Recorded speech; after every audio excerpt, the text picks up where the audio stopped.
Cet épisode mentionne des sujets qui pourraient heurter la sensibilité de certaines auditrices. Il est question de violences intrafamiliales et de domination masculine. Si vous êtes concerné par ces thématiques, on vous conseille d'écouter cet épisode accompagné d'une personne de confiance ou d'attendre que vous soyez prêt, prête. Prenez soin de vous. Bienvenue à vous. Vous écoutez Descendance, le podcast qui met en voix vos histoires familiales par le prisme de la transmission. Dans cet épisode, Léa revient sur les violences exercées par son père au sein du foyer et sur la femme qu'elle est aujourd'hui. Bonne écoute. Vous qui m'avez donné des ailes, êtes-vous prêt à me voir voler? Ne vous déplaise si jamais elles ne savent pas vraiment où aller.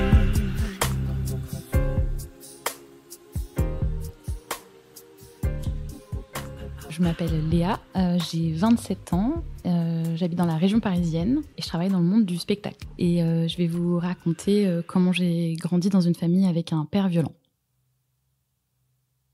J'ai une assez grande famille, c'était considéré avant comme une famille nombreuse. Donc on est 3 frères et sœurs, j'ai 2 grands frères qui ont beaucoup d'années d'écart avec moi. Je suis la plus petite. Du coup, j'ai grandi avec mon père et ma mère qui ont été mariés pendant 26 ans. Et on a grandi dans la région parisienne, assez lointaine quand même.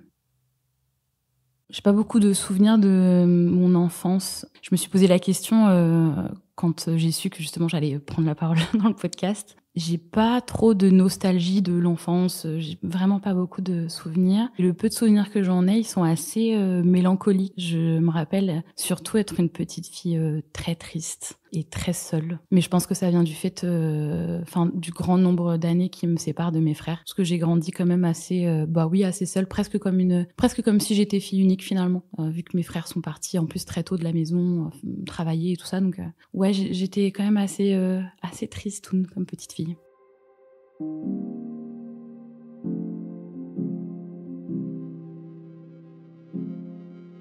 J'ai toujours eu une relation très forte avec ma maman. On est très fusionnels, même encore aujourd'hui. On était tout le temps ensemble, un peu tricotés serrés, quoi. Elle bougeait, je bougeais, elle bougeait aussi. Et puis on était un peu... C'était nous contre le reste du monde, quoi. Et puis j'ai eu de la chance parce que j'ai eu un peu une maman copine aussi. Donc on s'amusait toutes les deux, on sortait toutes les deux. C'était un peu le bénéfice aussi d'être la petite dernière, toute seule, quoi. Et en revanche, avec mon père, je sais qu'il a adoré avoir une fille, qu'il a tout fait pour avoir une petite fille, que c'était son rêve, en fait. Et le peu de souvenirs que j'ai de lui, ils sont empreints d'angoisse, même petite. Pourtant, je sais que je l'ai aimé, parce que j'ai quand même des souvenirs où... Alors, je sais pas, du coup, si c'est des souvenirs un peu inventés suite à ce qu'on a pu me dire, mais j'ai l'impression d'avoir adoré mon père, toute petite, quoi, dans la petite enfance, mais que ça a quand même assez vite changé le rapport qu'on avait tous les deux.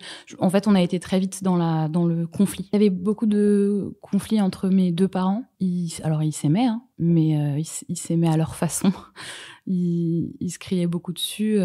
Mon père, il a toujours été très tyrannique et du coup, on évoluait dans une ambiance très... il y avait tout le temps beaucoup de tension et j'ai toujours ressenti de la tension. J'ai l'impression d'avoir grandi dans une tempête, qu'il y avait toujours beaucoup de bruit et pas beaucoup de calme. Et c'est dur de grandir dans une telle atmosphère quand on est tout petit.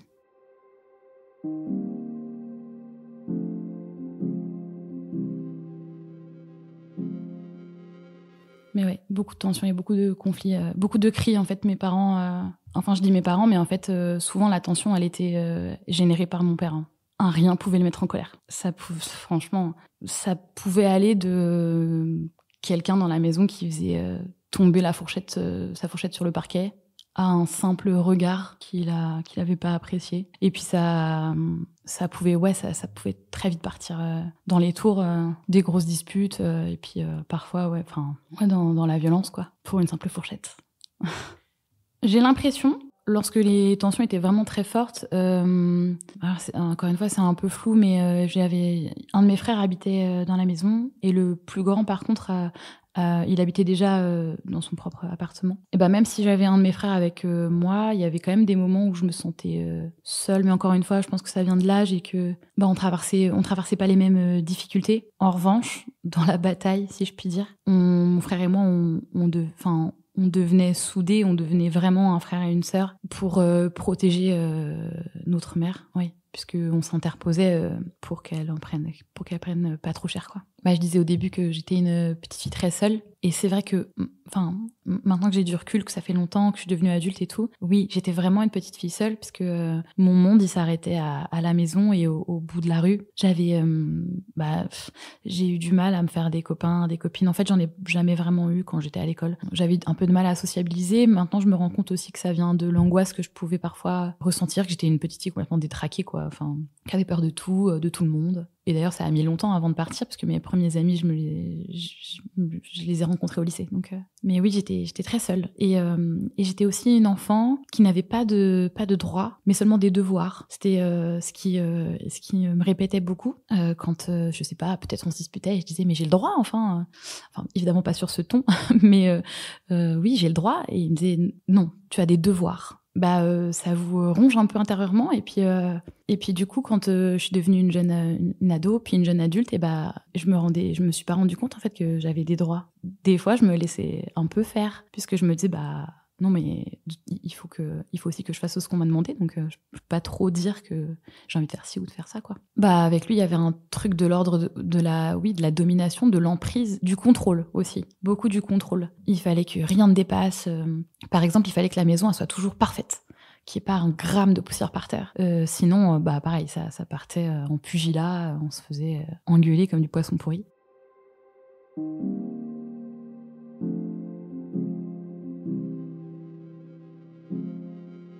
On vivait un peu c'était un peu comme dans le film Sans un bruit, quoi. Fallait être le plus discret possible pour ne surtout pas réveiller sa colère. C'était vraiment ça. Et l'épisode de la fourchette, c'est vraiment vrai, c'est vraiment arrivé. Je sais plus qui de ma maman ou de moi a fait tomber la fourchette, mais je me rappelle du bruit de la fourchette sur le parquet et de mon père qui pète un plomb, quoi. Il y a aussi eu une fois où j'étais petite, je pense que je devais être à l'école primaire. Il y a une fois où je crois que j'ai ramené une mauvaise note, et donc je me suis fait disputer par mes parents. Bon, j'étais pas très contente de m'être fait disputer, c'est normal, et j'ai pris mon manteau pour aller le ranger dans ma chambre, et sauf que je l'ai fait un peu brusquement, et la fermeture éclair de mon manteau a tapé elle a fait du bruit contre la porte. Mon père s'est imaginé que c'était un acte de rébellion de ma part et que je faisais du bruit, et il m'a rattrapé, il m'a jeté sur mon lit, puis il m'a frappé vraiment. Ça, je l'avais jamais dit à personne.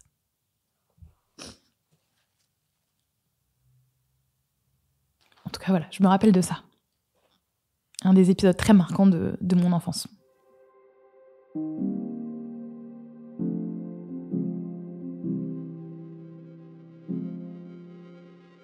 Ah oui, l'adolescence. Alors, pareil, mes souvenirs sont flous du fait je pense, oui, qu'on peut utiliser le mot, mais des traumatismes que j'ai subis. Mais je me rappelle qu'en effet, la dynamique a un petit peu changé, parce que moi, je rêvais d'être la fille de mon papa, vu qu'il désespérait de m'avoir, donc, et ça, je le savais. Mais c'était pas du tout la relation qu'on avait. Et quand j'ai commencé à penser par moi-même, là, ça a été vraiment compliqué entre lui et moi. Il disait beaucoup que j'étais comme ma mère. En fait, je pense que le fait de pas penser comme lui, il était vraiment... c'est ça qui lui faisait dire que j'étais comme ma mère, tout simplement parce que j'étais en désaccord avec lui. Et puis oui, je pense que le simple fait de voir que je devenais moi, et que je devenais un être humain pensant et conscient aussi, ça a tout changé aussi, parce que du coup, quand ils s'engueulaient, mes parents, je prenais la défense de ma mère dans les mots et aussi physiquement. Et là, forcément, c'était compliqué d'être à nouveau sa petite fille, quoi. Il avait une posture, de domination, d'emprise. Il a eu une emprise phénoménale sur nous, et jusque tard. Et c'était un homme tyrannique, colérique, et qui était hyper fort pour être parfait en société.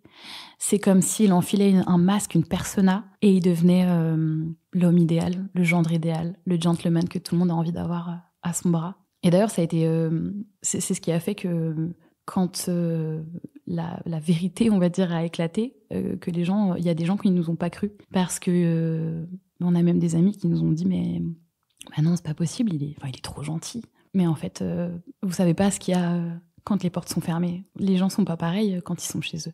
Et oui, il était parfait. En société, il devenait le père parfait, le mari idéal. C'était génial d'être dehors avec lui. Il y a eu plusieurs épisodes justement où nous, du coup, de l'intérieur, on voyait qu'il était parfait à l'extérieur. Il offrait beaucoup des cadeaux à sa famille, comme il disait, parce que, alors nous, il ne nous considérait pas comme sa famille. Quand il disait sa famille, c'était sa mère, ses frères, ses sœurs, etc. Nous, on n'était pas sa famille. Et je me rappelle que j'étais ado, je crois. Et c'était l'époque des PSP. Et il en a offert 2 à 2 de mes cousins. Et sauf que nous, on n'avait pas eu de cadeau. Et que mon frère qui voulait trop une PSP n'avait pas eu. Et je me rappelle juste qu'on était un peu scotchés. Parce que, il y avait de l'envie et de la jalousie. Oui, bien sûr, parce qu'il n'avait pas fait de cadeau à ses propres enfants. Et en fait, je trouve que ça le représente vachement. C'est-à-dire, il se donnait un peu il se donnait un rôle, quoi. Et c'est arrivé plein de fois, puisque c'est même arrivé très récemment, je crois, il y a peut-être 1 ou 2 ans. J'étais étudiante, j'étais en galère d'argent et je lui montre une super nouvelle paire de chaussures que je veux absolument avoir. Il me dit juste ah ouais, sympa. Il me semble que je le revois, sauf qu'entre-temps mon anniversaire était passé et j'ai 2 de mes meilleures copines qui m'ont offert cette paire de chaussures que je désirais tant. Et je suis allée le voir et je lui dis regarde, j'ai les super chaussures et tout. Il me dit ah ouais, c'est vrai, c'est génial et tout. Et en fait, j'apprendrai après, je crois que c'est à l'occasion d'une autre fois où on s'est vus tous les deux, qu'il a trouvé ça tellement génial que il a offert la même paire, mais à la fille de sa compagne. Et sauf que moi, je l'avais vu entre-temps, il y avait eu mon anniversaire, et moi, il m'avait pas offert cette paire de chaussures. Ça peut paraître bête, mais même adulte, quand je suis rentrée chez moi, j'ai pleuré. Et pourtant, je le savais, mais je me suis encore rendu compte qu'il était un père pour les autres et jamais pour ses enfants. Et que ce qu'il préférait, c'était paraître génial auprès des autres, mais pas pour ses enfants. Ça arrivait tout le temps. Il était génial pour les autres. C'était un oncle parfait, un oncle parfait. Ses cousins, mes cousins, pardon, quand ils parlent de lui, ils ont des étoiles dans les yeux, quoi. Et ils ont jamais compris que nous, on ait des rapports très conflictuels avec notre père.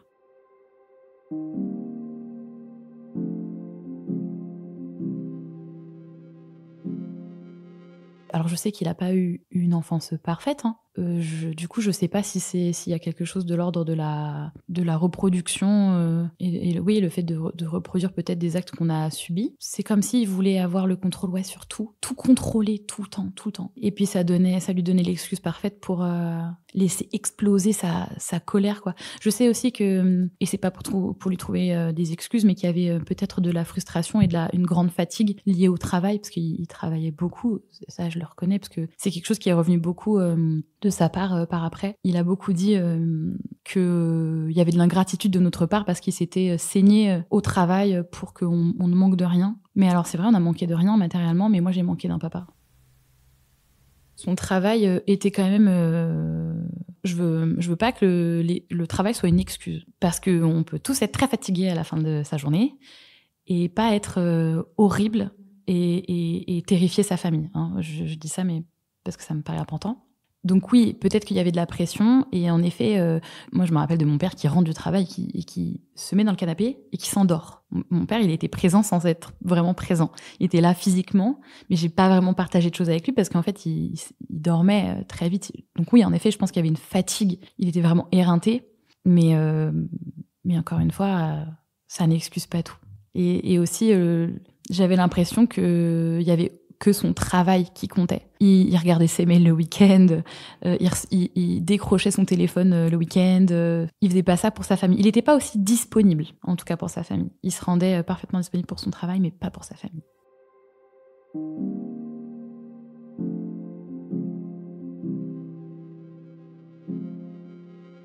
Comme tout a toujours été très tendu, c'est difficile de voir un vrai avant et un vrai après. Enfin, si, l'après est facile à ressentir, mais Enfin, je dis ça parce que j'ai l'impression que j'ai toujours vu mes parents se dire « je veux divorcer ». Donc c'est compliqué. En revanche, quand j'ai eu peut-être 16 ans, là, il y a eu un vrai changement. Comme je disais tout à l'heure, il y a eu l'adolescence. Et donc, j'ai voulu avoir peut-être ma vie par moi-même, faire mes activités et tout. J'ai un peu entraîné ma mère avec moi, c'est-à-dire que quand je faisais des sorties, pas vraiment des sorties, mais quand j'allais par exemple au sport après l'école, elle venait avec moi, étant donné qu'elle m'accompagnait, j'avais que 16 ans, donc voilà. Et j'ai l'impression que ça a été le moment qui a un peu fait tout basculer, puisque ça nous a permis de voir l'ailleurs, de voir d'autres gens, justement, et d'autres vies. Et oui, ça a vraiment fait tout changer. Et là, en quelques mois, 1 an, du coup, la situation entre mes parents s'est vraiment, vraiment empirée. Déjà que les disputes étaient fortes, là, c'était catastrophique. Et il y a vraiment la violence là qui s'est vraiment instaurée envers tout le monde, mais surtout envers ma mère. Ma mère a été vraiment victime de mon père. Il lui a tapé dessus maintes et maintes fois. Hein. Ouais, mon père, il a beaucoup tapé sur ma mère. Il se laissait, encore une fois, non, dire ça, c'est lui donner des excuses, parce que j'allais dire il se laissait emporter. Mais on peut pas dire ça, il se déchaînait sa colère contre ma mère. Ça a été vraiment très violent toute cette période. Il y a eu vraiment peut-être 9-10 mois où ça a été l'enfer sur terre. Moi, j'avais peur de rentrer chez moi. Quand j'allais au sport, je me rappelle, je prenais mon sac à main avec mes papiers, parce que je me disais, si la maman, elle fait enfin le choix de partir, on est tranquille, quoi. On a tout sur nous, enfin le minimum, le strict minimum, et puis on peut partir, quoi.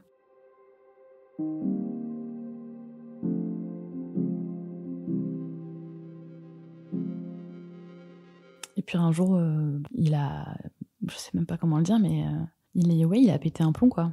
Mon père, pendant cette période très difficile, mon père est parti en voyage. Et il est revenu. Et quelques temps avant, peut-être quelques jours ou quelques semaines, hein, je sais pas exactement, du coup, ma mère lui avait annoncé que là, vraiment, elle voulait divorcer, quoi. Que c'était plus possible. On peut pas s'aimer de cette façon, on peut pas se déchirer, et on peut pas s'aimer en se tapant dessus, surtout. Mon père a pas vraiment... il a pas du tout accepté la situation. Il considérait que lui, il l'aimait encore, donc pourquoi divorcer ? En fait, il a jamais vu vraiment le problème dans leur relation. Et quand il était violent, tant dans ses mots que dans ses gestes, il a jamais non plus vraiment saisi le problème. On dirait qu'il comprend pas, qu'il saisit pas la teneur et l'importance et la gravité même de ce qu'il a fait. En tout cas, ce jour-là, quand il a compris que ma mère ne reviendrait pas sur sa décision, il est devenu fou. Je peux pas dire autrement. On aurait dit, et encore, je peux même pas dire monstre, parce que je veux vraiment que les gens se rendent compte que c'est des humains qui peuvent être capables de ça. Et je veux pas qu'il y ait un autre nom que ça. C'est un homme qui a commis le pire. Il est devenu fou. Alors déjà, ma mère, elle est allée le chercher à l'aéroport, et mon père, il est revenu sans ma mère. Et du coup, avec mon frère, on a tout de suite compris qu'il y avait eu un souci. Alors, je me rappelle plus trop comment ma mère, elle est revenue à la maison. C'est très flou. Mais en tout cas, ce que je me rappelle, c'est que quand lui, mon père, il est rentré, il était du coup très très agressif. Il a compris que du coup ma mère, en tout cas, elle voulait vraiment vraiment en finir. Et il a été très agressif avec moi. Il a été très très vulgaire. Il a tenu des propos vulgaires. Il parlait de ma mère, quoi, dans des termes vraiment très peu élogieux. Mon frère est intervenu parce que il était là. Ça l'a beaucoup choqué, parce que moi j'avais 17 ans. Je venais juste d'avoir 17 ans. Et à 17 ans, on est encore un bébé. Hein. Peu importe ce que les gens de 17 ans disent, on est un bébé à 17 ans. En tout cas, un grand enfant.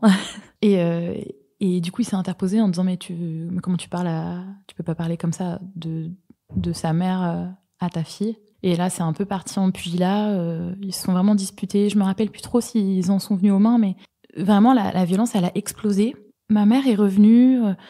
Je sais plus trop par quel moyen. Et je me rappelle qu'il y avait une amie qui était avec ma mère. Et en fait, mon père arrêtait pas de dire à ma mère « Mais je veux te parler, je veux parler calmement, je veux régler les modalités du divorce. » Sauf que ma mère était terrifiée, évidemment. Et moi aussi, hein, parce que du coup, moi, j'ai assisté vraiment à tout ça impuissante. Je leur ai dit « Mais j'avais 17 ans. » Et en fait, je voyais ma mère complètement sonnée, se faire violenter. Je me rappelle vaguement de ma mère qui vient devant le portail de la maison, et mon père qui dit t'es venu avec tes 2 gardes du corps. en parlant de mon frère et moi. J'ai conscience que le récit est un peu flou, mais c'était vraiment très violent, donc mes souvenirs sont vraiment très flous. Hein. En tout cas, ça, je me rappelle. Je me rappelle qu'il a dit « T'es venu avec tes 2 gardes du corps ». Que je me rappelle de ma maman qui réitère son envie de partir. Et elle voulait, la pauvre, elle voulait vraiment que ça se passe dans le calme, mais c'était impossible. Il était tellement... Il déraillait complètement. Et je me rappelle de lui qui l'empoigne et qui la met contre le grillage des voisins. Puis vraiment, il la secoue, quoi. Avec mon frère, on essaie de s'interposer. Et puis, on finit par partir, je sais plus trop comment. Et puis, on finit par aller chez de la famille qui habitait à une maison d'écart, heureusement dans la même rue. Et en fait, tout à coup, on entend beaucoup de bruit dans la rue. Alors, on comprend que ça vient de notre maison, là où du coup, il y a encore mon père. Et en fait, on se rend compte qu'il est en train de jeter toutes les affaires de ma mère du balcon de la maison. Voilà, là, c'est un peu là où tout explose, quoi. J'ai le vague souvenir de mon père qui redescend et qui veut absolument parler à ma mère, comme si à ce moment-là, ça allait être la solution. Et on était tous terrifiés parce qu'il faut vraiment se rendre compte qu'il était dans une folie, mais à l'état brut, quoi. Il était complètement... Et puis en fait, sa ligne de mire, c'était ma mère. En fait, je pense qu'il a senti qu'il perdait l'emprise et qu'il perdait le contrôle et que là, à ce moment-là, ça y est, c'était fini. Il y avait aucun retour en arrière possible. Là, vraiment, on s'est vraiment monté dans les tours. L'amie qui a ramené ma maman du coup de l'aéroport, si j'ai bien tout compris, elle lui a dit de monter dans sa voiture parce qu'elle sentait que mon père, vraiment, il était en train de... Là, il devenait vraiment trop violent. Et mon père, il est allé lui aussi chercher sa voiture. Il est monté dans sa voiture. Et alors là, je saurais pas vous dire comment ça a commencé, mais il y a une course-poursuite qui a commencé entre les 2 voitures. Ma mère et son ami essayaient de semer mon père. J'ai jamais trop compris pourquoi il avait fait ça. Je suis pas sûre que faire une course-poursuite dans une petite ville et rouler à 80 dans des rues normalement à 30 ou 50 soit la meilleure solution. En tout cas, voilà, c'est ce qui s'est passé. Il était à leur trousse. Je les revois juste passer et repasser devant la maison. Parce que du coup, la voiture dans laquelle était ma mère essayait de faire des tours du quartier. Et je sais que ma mère a appelé la police pendant qu'elle était dans la voiture. Et mon frère, il a essayé d'arrêter ce truc-là qui était en train de se passer. Ah, ça va être le moment difficile, là. Donc mon frère, il a essayé de s'interposer, en fait, entre les 2 voitures. Et à un moment où mon père repassait devant la maison, mon frère s'est mis devant la voiture, en se disant probablement que notre père allait s'arrêter, quoi. Et moi, j'étais devant, sur le trottoir, et j'ai vu mon père dans sa voiture ralentir, et puis réaccélérer, et il a renversé mon frère. J'avais 17 ans et j'ai vu mon grand frère, la personne qui m'avait toujours protégée, se faire complètement projeter dans les airs et retomber comme une masse sur le sol. Et j'avoue, j'ai cru qu'il était mort. Après ça, du coup, je me rappelle courir auprès de mon frère. Je me rappelle me faire mal aux genoux, comme quoi parfois les détails un peu bêtes, on les retient. Et mon frère, il était par terre. Alors, par chance, c'est un sacré gaillard. C'est un grand bonhomme très musclé et... on a su par après que c'est ce qu'il avait protégé, en fait, parce qu'il est sorti indemne, quasiment indemne en tout cas, de ce moment. Sa musculature l'a protégé. Après ça, c'était quand même pas terminé, la course-poursuite. Il y a eu un dernier tour. Mon frère s'est relevé. Je l'ai vu partir, aller en direction de la maison et ressortir sur la route et avec un pied de biche dans la main. Et en fait, il a été très malin parce qu'en fait, il a attendu que notre père repasse en voiture. Et donc, je sais qu'il a fait des signes pour, en gros, essayer de le raisonner, quoi, de lui dire mais arrête-toi, c'est complètement insensé. Et donc, il a profité de ce passage pour remettre un coup de pied de biche dans une des fenêtres qui a explosé. Et là seulement, mon père s'est arrêté. Il s'est pas arrêté pour son fils, mais il s'est arrêté pour une fenêtre. Parce que faudrait pas déconner avec le matériel quand même. Du coup, là, mon père, il a mis un coup de frein à main, il est sorti de la voiture et là, ils en sont venus aux mains. Par chance, et vraiment par chance, c'est à ce moment-là que la police est arrivée. Sauf que la personne armée dans l'histoire, c'était mon frère, parce que c'est lui qui avait un pied de biche dans les mains. Et du coup, c'est lui qui s'est fait braquer par la police. Alors, en même temps, je peux comprendre, hein, c'est lui qui avait l'air, enfin, qui de l'extérieur était le plus menaçant, étant donné que c'était lui qui était armé. Sauf que nous, on était tous en train de dire non, mais c'est pas lui, on n'a pas appelé pour lui. Et donc mon frère a été menacé. Une fois l'imbroglio terminé et une fois que les policiers avaient compris que c'était pas du tout lui, que lui en fait était une victime, là ils l'ont démenotté et ils se sont occupés de notre père.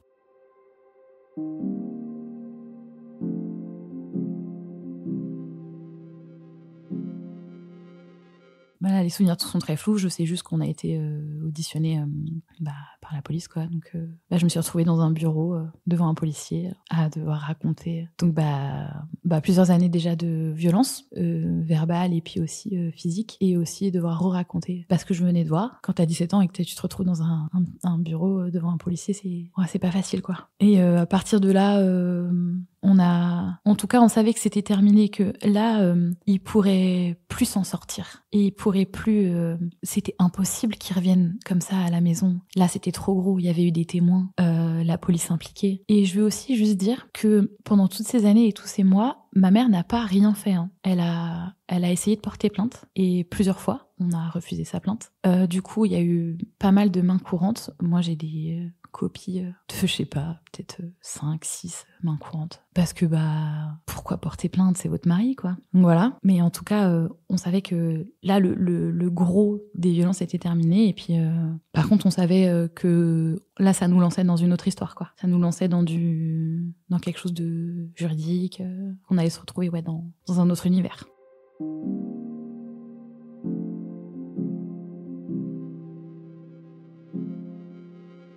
Après cet épisode, il y a évidemment eu un procès. Il s'est arrivé assez vite. Tout ça s'est enchaîné quand même assez rapidement. Mais malheureusement, je fais pas partie de la liste des parties civiles. Alors quand on est mineur, on peut pas être partie civile soi-même. Il faut que quelqu'un le fasse en notre nom. Là, ça n'a pas été le cas. Ma mère a pas souhaité le faire. Alors, je jette pas du tout l'opprobre sur ma mère. La pauvre, elle a fait comme elle a pu. Et je sais maintenant aussi, pour en avoir discuté avec elle, que c'était sa manière à elle d'essayer de m'éloigner de ça et de pas me traumatiser. Vraiment, c'est hyper important parce que je veux pas que les gens pensent que ma mère est une horrible femme ou quoi. Mais elle a fait comme elle pouvait, quoi. Et donc, il y a eu ce procès. Donc, les victimes sont donc ma mère, mon frère et aussi l'ami de ma mère qui conduisait la voiture dans laquelle, du coup, elle était. Donc, les accusations sont menaces réitérées de violence, tentative de meurtre, mise en danger de la vie d'autrui avec risque immédiat de mort ou d'infirmité. Mon père c'est pas qu'il a nié, mais il a dit que c'était un complot. Ça aussi, c'est beaucoup revenu dans son procès verbal. Il dit à l'agent qui l'auditionne que, de toute façon, il sait que ça va mal tourner pour lui parce que c'est un complot familial, que personne ne l'aime et que tout le monde a pris parti pour ma mère. Donc, comment dire ? Je vous jure, je ris, mais c'est nerveux. Et en fait, c'est là aussi qu'on voit que c'est un homme qui n'assume pas du tout ses actes. Étant donné que j'étais pas partie civile, je n'étais pas au procès, et je sais tout ça parce que j'ai eu accès aux copies du greffier, etc., que ma mère a conservées. Hein. Mais en gros, quand on lui pose toutes ces questions, pourquoi vous avez fait ça? Est-ce que vous vous rendez compte? Que répondez-vous à telle ou telle question, notamment sur le fait que plusieurs personnes l'ont vu faire ce qu'il a fait. Il dit qu'il comprend pas ce qui se passe, que cette histoire a dégénéré, que de toute façon c'est un complot, qu'il vit dans un cauchemar, que sa vie s'est effondrée. Déjà c'est ridicule, hein. Mais surtout, moi j'y vois une tentative de s'extirper de ses fautes, un peu en mode « Ah non, mais… » En fait, on dirait un enfant qui s'est fait prendre la main dans le sac, mais qui est en mode « Non, c'est pas moi, non, j'ai pas fait ça. » Ça peut paraître puéril, comment je le dis, mais c'est vraiment ça, quoi. On parle d'un homme d'une 50aine d'années qui a essayé qui a agressé sa femme, qui a tenté de tuer l'un de ses enfants devant plusieurs membres de sa famille. C'est lunaire. Pour lui, c'est un complot, et pour lui, il est la victime de tout ça, de toute cette histoire. C'est lui la grande victime.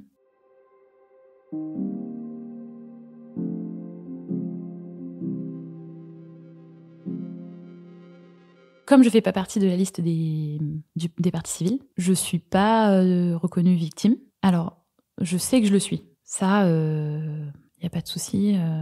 J'en ai eu honte à un moment. Maintenant, je sais que c'est pas de ma faute. J'ai plus honte d'avoir été une victime à un moment donné. Mais par contre, aux yeux de la loi, j'existe pas dans cette histoire. Et c'est peut-être ce qui me rend le plus triste. Parce que du coup, j'apparais pas dans les comptes rendus, j'existe pas. Quand je me suis replongée là dans les dossiers, il y a une ligne où j'apparais. Je crois que c'est parce que sûrement un avocat demande où je vais résider, moi, jeune fille de 17 ans, après tout ça. Et en gros, la réponse de mon père, c'est que lui, il s'en fiche un peu, quoi. Enfin, je pense pas que ça a été dit sur ce ton, mais que là où je réside n'aura pas une importance phénoménale pour lui, quoi, pour après. Donc voilà, on en est là, moi qui apparaît nulle part dans les papiers. Et en fait, je pensais pas, mais ça aide pas à se reconstruire quand t'apparais nulle part. Quand tu sais que t'es une victime, mais qu'aux yeux de la loi, t'en es pas une. C'est même pas que t'en es pas une, c'est que t'existes pas. Et ça aide pas non plus dans le regard des autres. Parce que quand ces dernières années, j'ai parlé de tout ça, notamment avec mes frères, j'ai pu me rendre compte qu'à leurs yeux, j'ai pas été victime de quoi que ce soit. Pour eux, quand je parle des violences dont j'ai été témoin et aussi victime, c'est une forme d'exagération. Alors là encore, je veux pas du tout leur taper sur la tête. Ils étaient beaucoup plus grands que moi. Notre frère aîné, il était parti de la maison depuis des années, donc forcément, t'as pas le même regard quand t'habites plus à la maison, quoi. En tout cas, voilà, je me suis rendu compte que pour eux, c'était pas... J'étais là, mais c'est comme si ça avait pas eu d'effet sur moi. Ou en tout cas, c'est ce qu'ils pensent, que pour eux, c'est presque comme si j'étais une petite chose, une enveloppe extérieure, que j'étais là, mais que ça m'a pas impacté, quoi.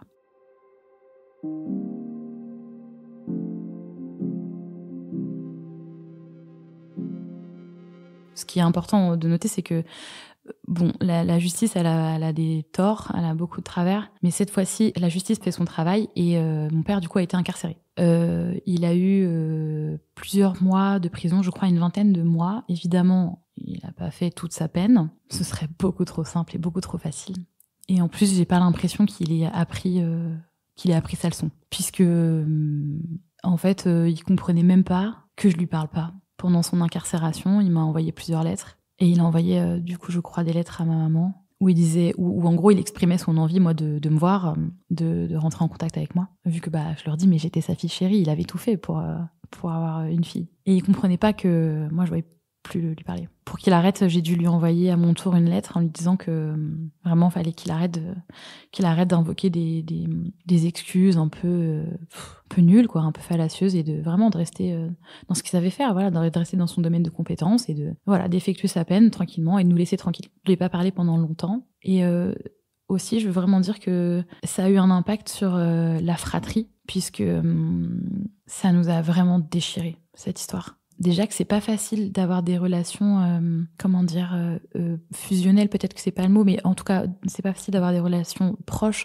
quand on a beaucoup d'années d'écart. Là, ça rajoutait quelque chose de quand même très dur. Et du coup, notre frère aîné, on a été un petit peu mis à l'écart de sa vie. Puisque lui aussi, en fait, a considéré que dans l'histoire, entre nos parents, on avait choisi un camp. Et ça a été difficile de faire comprendre que c'était pas qu'on avait choisi un camp, c'est qu'en fait, on n'avait pas eu le choix de défendre l'humain. En l'occurrence, cet humain s'avérait être notre mère à ce moment-là, mais que c'était pas qu'on avait voulu faire du mal à qui que ce soit, c'est que à ce moment-là, on n'avait pas eu le choix. Et du coup, moi, j'ai pas parlé à mon grand frère pendant plusieurs années. Donc, c'était pas de mon fait, mais...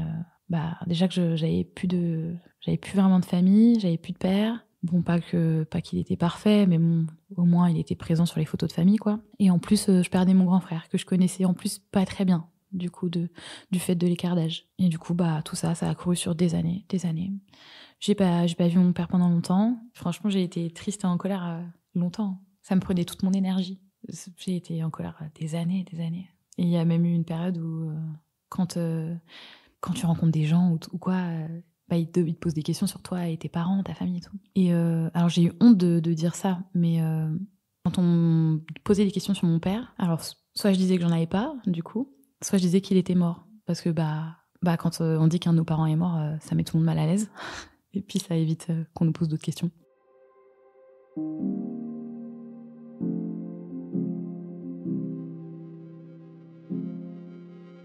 Ma mère, elle est vraiment incroyable, elle est d'une gentillesse folle parce que elle arrêtait pas de me dire mais il faut que tu parles à ton père. Je sais que ton père il te manque et tout. Elle a tout fait pour que je reprenne contact avec lui. Et du coup, c'est ce que j'ai fait avec les années. J'ai essayé de reprendre contact avec lui. On essayait de se voir de temps en temps et tout, mais à un moment, quand même, j'ai cru qu'il y avait quelque chose qui se reconstruisait. Mais en vérité, il avait pas changé. Il avait pas changé. Il essayait quand même d'avoir je sentais, en tout cas, qu'il essayait d'avoir une emprise sur moi, d'exercer... en fait, je pense qu'il essayait de me faire avoir la vie que lui rêvait pour moi. Évidemment, on était en contradiction complète puisque la vie qu'il rêvait pour moi, c'était pas du tout celle que moi je rêvais pour moi. Et puis aussi, c'était compliqué le peu de fois où je le revoyais parce que il était tout le temps il était tout le temps sur cette histoire. Il était, je le voyais et puis il me parlait de ma mère. Et pareil, il disait, mais de toute façon, c'est un complot. Ça. En fait, à chaque fois que je le voyais, il repartait dans ses vieux travers. Et du coup, on n'arrivait pas à construire une relation nouvelle, neuve, peut-être plus saine. Voilà, on s'est vus comme ça, un petit peu, une fois par mois, pendant plusieurs années. Après, j'ai arrêté de lui parler, je suis revenue. Mais en fait, c'est quelqu'un qui considère sa présence comme un cadeau. Et donc, par exemple, si je l'appelais pas ou que je venais pas le voir, il me donnait pas la pension alimentaire qu'il me doit et qui a été statuée par un juge. Ça a créé vraiment des psychodrames. Je vous en passe, c'est des meilleurs, mais il y a eu une fois, oui, en effet, il y a eu une énorme dispute parce que moi, j'ai pas eu ma pension, mais lui, comme il avait pas eu d'appel, il considérait que voilà.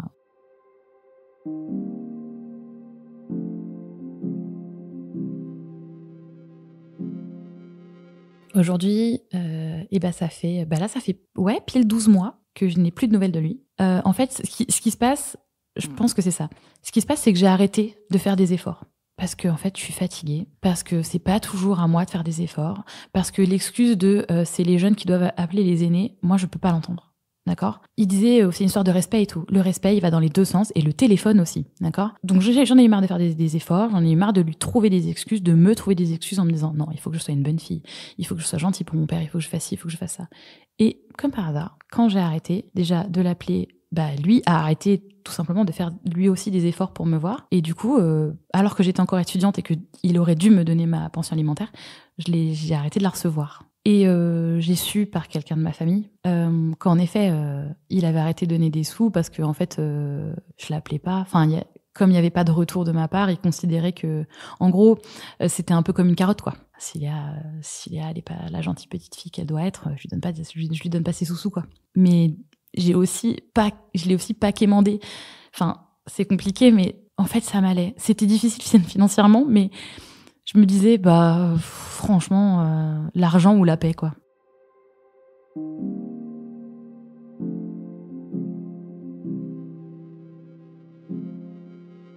C'est dur de sortir de l'emprise, des violences familiales, conjugales. C'est hyper dur de sortir de ça parce que déjà, des fois, tu te rends pas compte. Enfin, tu vois bien que tu es violenté, mais t'as pas conscience forcément que c'est pas la normale, que tout le monde vit pas ça. Et puis des fois, c'est aussi difficile de prendre la décision de faire que ça s'arrête. Par exemple, à l'école, des fois, on a des semaines de prévention, tout ça. Et donc, à l'occasion d'une de ces journées de prévention, j'ai pris connaissance du numéro, vous savez, ce numéro que les enfants peuvent appeler s'ils sont victimes de violences. Et en fait, j'ai jamais osé l'appeler. Je savais, à un moment, j'ai compris, ce que je vous disais, à un moment, j'ai compris que c'était pas normal. Et je me rappelle qu'à un moment, j'avais sur mon petit téléphone qu'on m'avait offert, j'ai composé le numéro et j'ai jamais appuyé sur la touche appeler. En fait, je saurais pas l'expliquer. C'est un peu, c'est pas que tu développes le syndrome de Stockholm, mais c'est qu'en fait, après, on sait pas ce qu'il y a après. Moi, je savais pas, j'avais peur de plus être avec ma maman. Peut-être que le conseil que je pourrais donner, que vous soyez un enfant ou une personne adulte qui vit des violences, parlez-en à au moins une personne. Au moins une personne. Ça peut être n'importe qui. Et je sais que c'est bateau, que toutes les personnes qui prennent la parole sur ce sujet le disent, mais parfois, il suffit d'une toute petite chose pour que vous ayez le déclic Et en même temps, c'est vrai que c'est triste parce que du coup, ça met un peu tout le challenge sur la personne qui est victime. J'ai conscience que c'est difficile, mais parlez-en au moins à une personne. Ça peut être, je sais pas, un collègue, une collègue que vous aimez bien, même si vous l'aimez pas, mais peut-être que vous avez un minimum confiance en lui ou en elle. Ça peut être, je sais pas, si vous êtes très jeune, étudiant, un camarade ou un ou une prof que vous aimez bien, vraiment n'importe qui, l'infirmière du collège, le surveillant que vous aimez bien, mais parlez-en au moins à une personne. Et même si c'est votre copain ou votre copine, parlez-en. Parce que peut-être qu'il y a quelqu'un qui pourra vous aider sans même que vous le sachiez.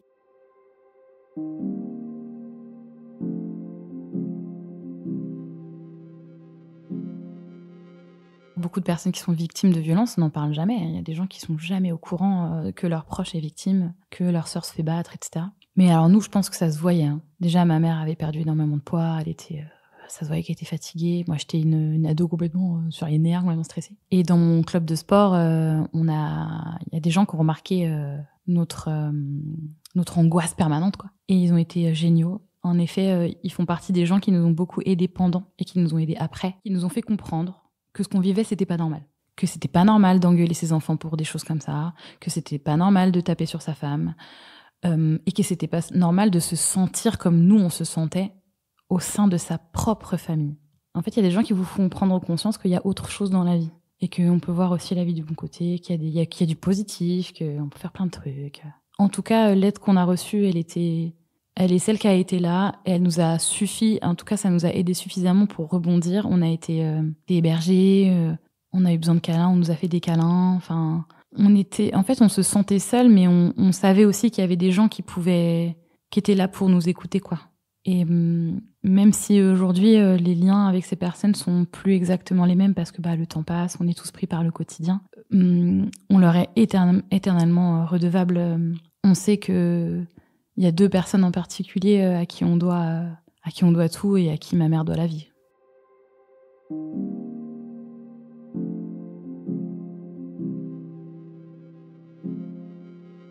Aujourd'hui, ça fait 10 ans que ça est arrivé. J'ai plus de lien avec lui. Je suis quand même quelqu'un de très anxieuse. Évidemment, j'ai pas des très bons rapports avec mon père. Je suis je suis une personne qui se remet beaucoup, beaucoup, beaucoup en question. J'ai aussi une très sérieuse tendance à la mélancolie. J'ai fait de dépression. J'ai développé une maladie chronique très grave. J'ai des gros problèmes de mémoire, notamment. C'est très compliqué pour moi. J'ai du mal à créer des souvenirs. J'ai tendance à beaucoup dissocier. Donc, c'est-à-dire que mon corps est là, mais mon esprit est ailleurs. Et je peux même pas vous dire où. C'est comme si y avait de la neige sur un écran de télévision. Je suis là, mais j'entends de très loin ce qui se passe, mais ça n'a aucun effet, aucun impact sur moi. Des fois, c'est dur de revenir. La dissociation, c'est aussi fatigant, et puis c'est aussi dur à vivre parfois en société. J'ai de plus en plus de problèmes d'attention. Je sais que ça peut être lié, voilà, et tout ça sont des conséquences des années de conflits et de violences que j'ai vécues.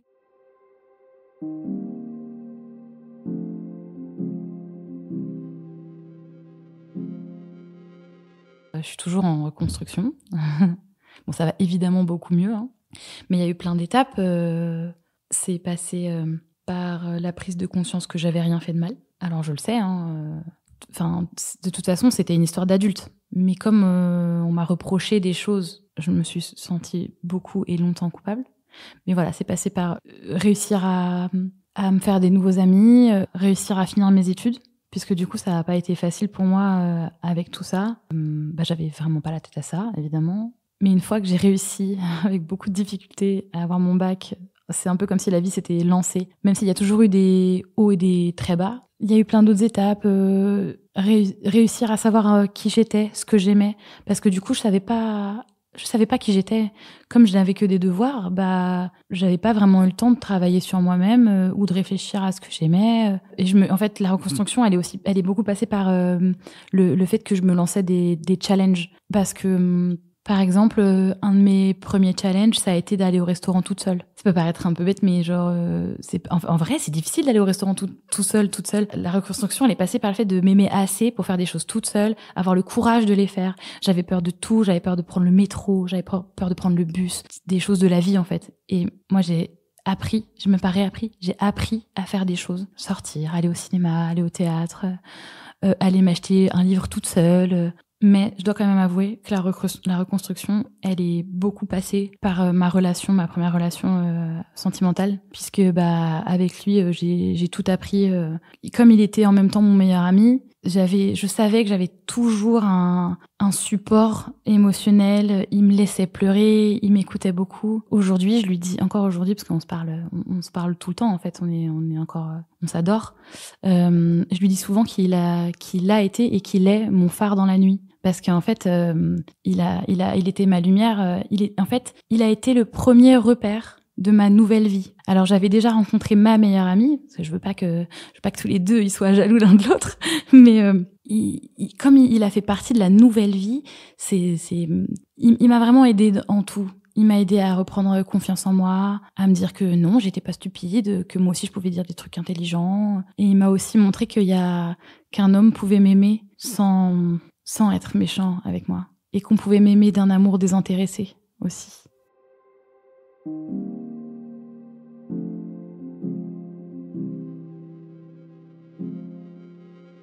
Cette histoire, elle m'a construite. Des fois, je me dis que quand même, alors c'est pas fun, l'histoire que je viens de raconter, mais que si j'avais pas vécu tout ça, peut-être que j'aurais pas autant d'empathie, ça aurait pas aussi forgé la personne que je suis et les combats que je mène. Encore une fois, on n'a pas besoin de vivre tout ça, hein, attention, hein, pour mener des combats importants, etc. En tout cas, tout ça, la violence intrafamiliale, les violences conjugales, j'en ai fait un peu mon cheval de bataille aujourd'hui. Et j'en profite vraiment pour saluer la patience et l'amour que ma mère a eu pour nous, parce qu'elle a attendu quand même très tard pour demander le divorce, parce qu'en fait, elle avait peur pour ses enfants, tout simplement. Elle avait peur pour notre avenir, pour notre éducation et tout ça. Et puis voilà, elle aussi, elle a pas été que victime, quoi. C'est aussi quelqu'un d'incroyable, qui a su se reconstruire, qui a réussi une reconversion professionnelle. Elle était au 36e dessous et puis elle a su rebondir aussi. Et c'était pas facile parce que mon père lui disait souvent qu'elle était une moins que rien, quoi. Et que c'était lui qui l'avait faite. Et puis en plus, quand on te le dit à longueur de journée pendant des années, tu finis un peu par y croire quand même. Enfin, elle dit souvent que quand elle était plus jeune, elle avait eu une collègue ou une amie qui lui avait dit « Mais si tu voulais changer quelque chose chez toi, tu changerais quoi ?» Et alors que, je sais pas, peut-être on pourrait dire « Oh, je perdrais bien un peu tant de kilos » ou « Je me referais bien, je sais pas, mes paupières ou quoi ». Elle avait dit qu'elle voulait que si elle devait changer quelque chose, elle changerait son cerveau pour être plus intelligente. Parce qu'en fait, elle était tout le temps rabaissée, donc elle pensait qu'elle était stupide. Et aujourd'hui, elle a montré le contraire. Elle a montré à tout le monde que c'était une girl boss, quoi. Qu'elle était trop forte et qu'elle pouvait faire des choses nouvelles et difficiles, voilà. Et réussir. Donc, c'est pour ça aussi que je suis très fière de prendre la parole aujourd'hui. Parce que même si c'est mon histoire, c'est quand même beaucoup la sienne aussi. Et en fait, évidemment, on est liés. Voilà, je veux vraiment que tout le monde sache que ma mère est une personne incroyable.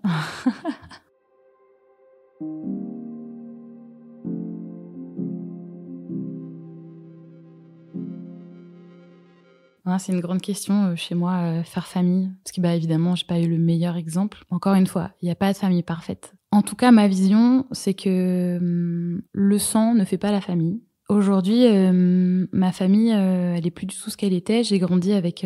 en tout cas, on m'a inculqué un idéal. Depuis quelques mois, je commence à me dire que peut-être, pour moi-même, je peux rêver d'autre chose. Peut-être que faire famille, pour moi, le mieux, je sais pas, c'est de faire un enfant toute seule ou de vivre, ou d'avoir une relation avec quelqu'un, mais de vivre dans 2 appartements différents. Enfin voilà. Je suis quand même en réflexion sur ce que c'est que faire famille. Aujourd'hui, ma famille, c'est un petit cercle d'amis très très très proches, et je leur dis tout le temps que je les aime. Je leur dis tout le temps, cette semaine ou tel jour, je vous ai pas dit que je vous aimais. Et c'est eux ma famille. J'ai décidé que ma famille, c'était mes amis, en plus des membres avec lesquels de ma famille de sang avec lesquels je suis très proche. Mais voilà, pour moi, faire famille, c'est choisir qui appartient à sa famille.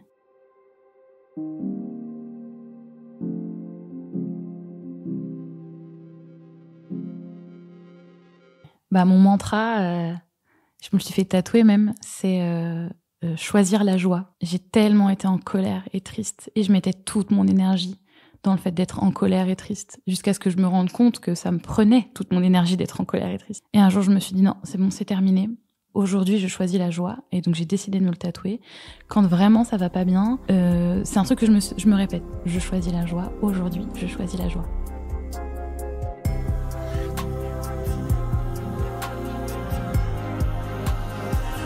Vous venez d'écouter Descendance, un podcast créé, réalisé et monté par Alice Fidel et Clara Elters. Si vous aussi vous avez envie de raconter votre histoire, vous pouvez nous contacter sur nos réseaux ou nous écrire à l'adresse mail podcast@descendance.com. La musique originale et l'habillage sonore ont été réalisés par Valentin Caillon et Gwenaëlle Renaud et le mixage par Raphaël Martin. À très bientôt pour un prochain épisode